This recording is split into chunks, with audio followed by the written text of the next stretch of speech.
Kisah ini didasarkan pada peristiwa nyata, 95% fakta dan 5% adaptasi. Terima kasih kepada narasumber yang telah berbagi cerita ini. Mari kita mulai. Pernahkah kalian mendengar istilah tumbal? Biasanya kita berpikir tumba adalah hewan. Tapi bagaimana jika tumbal itu adalah darah daging sendiri? Kisah ini tentang keluarga terpandang di Jakarta yang terlihat sempurna dari luar. Tapi di dalamnya ada ritual mengerikan demi mempertahankan kekayaan dan garis keturunan. Rina, seorang wanita karir yang sukses, menikah dengan Dimas, pria dari keluarga kaya raya. Awalnya Rina ragu karena keluarga Dimas sangat fanatik pada satu kelompok spiritual tertentu. Tapi Dimas berjanji, dia tidak akan pernah memaksa Rina untuk ikut campur urusan kepercayaan keluarganya. Sayang, percayalah padaku. Orang tuaku memang agak kolot, tapi aku beda. Kita akan hidup modern.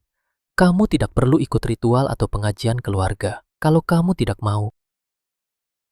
Janji itu ternyata hanya manis di bibir saja. Setelah menikah, teror halus itu dimulai. Setiap makan malam, Bu Ratna, ibu mertuanya, selalu menyisipkan ceramah aneh. Merina, menantu ibu yang cantik. Guru Santoso bilang aura kamu itu gelap. Kamu harus dibersihkan supaya rezeki suami kamu lancar. Sekali saja datang ke padepokan beliau ya.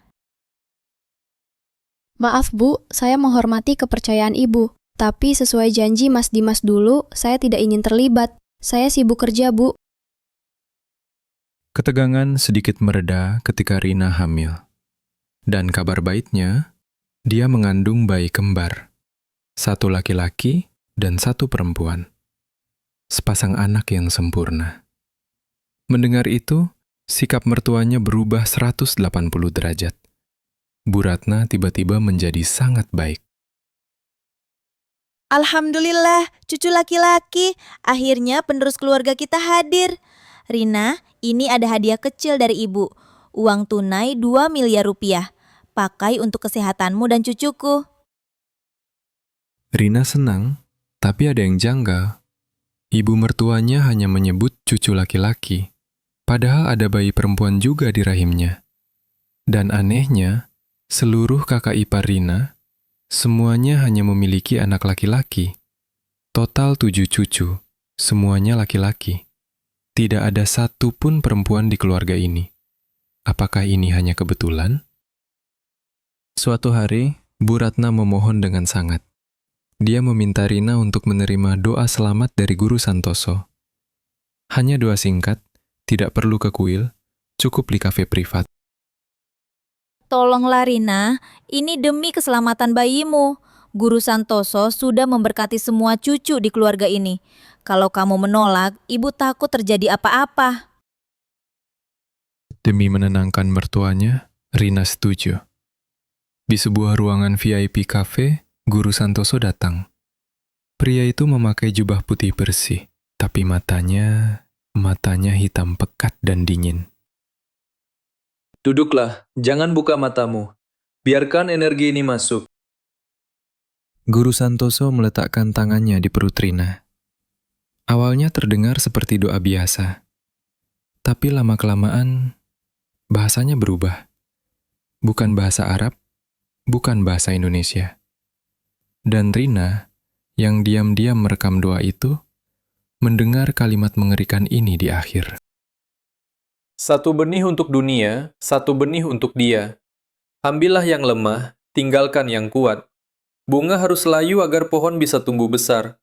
Jadilah tumbal. Jadilah tumbal. Rina gemetar.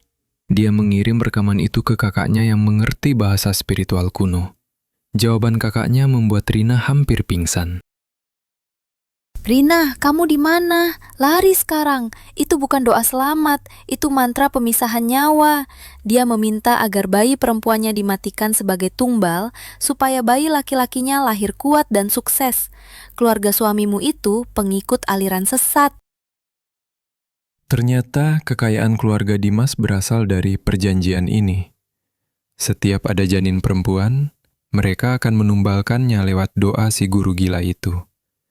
Itulah sebabnya tidak ada cucu perempuan yang selamat di keluarga ini. Dimas, kamu tahu ini? Kamu tahu ibumu mau membunuh anak kita? Sayang, dengerin dulu. Itu bukan membunuh. Itu pengorbanan suci. Guru Santoso bilang kalau anak perempuan lahir, bisnis papa akan hancur. Kita masih bisa punya anak lagi kan? Rina lari dari sana, tapi mantra itu sudah bekerja. Malam itu juga, perutnya sakit luar biasa. Di rumah sakit, dokter menggelengkan kepala. Detak jantung bayi perempuannya tiba-tiba berhenti tanpa alasan medis. Dan karena komplikasi itu, bayi laki-lakinya pun lahir prematur dan tidak bertahan lama. Kedua anaknya pergi meninggalkannya. Sayang sekali. Mungkin doanya kurang kuat karena kamu menolak dalam hati. Harusnya yang laki-laki bisa selamat kalau kamu penurut. Sudahlah, kita coba lagi tahun depan. Mendengar itu, Rina tidak berteriak. Hatinya sudah mati. Dia menceraikan Dimas saat itu juga. Polisi tidak bisa menangkap Guru Santoso karena santet dan doa tidak bisa dibuktikan secara hukum. 1 tahun kemudian, Dimas sudah menikah lagi dan memamerkan istri barunya yang sedang hamil di sosial media. Sementara Rina ditemukan tertidur selamanya di kamarnya, memeluk baju bayi yang belum sempat dipakai. Dia memilih pergi menyusul anak-anaknya ke tempat di mana tidak ada lagi rasa sakit dan pengkhianatan. Hati-hati dalam memilih pasangan, karena terkadang kamu tidak hanya menikahi seseorang, tapi juga menikahi iblis yang dipuja keluarganya. Semoga Rina dan anak-anaknya tenang di sana. Kalau kalian suka dengan kisah misteri seperti ini, jangan lupa tekan tombol like dan subscribe. Nyalakan juga lonceng notifikasinya agar kalian tidak ketinggalan mimpi buruk berikutnya. Sampai jumpa di kegelapan.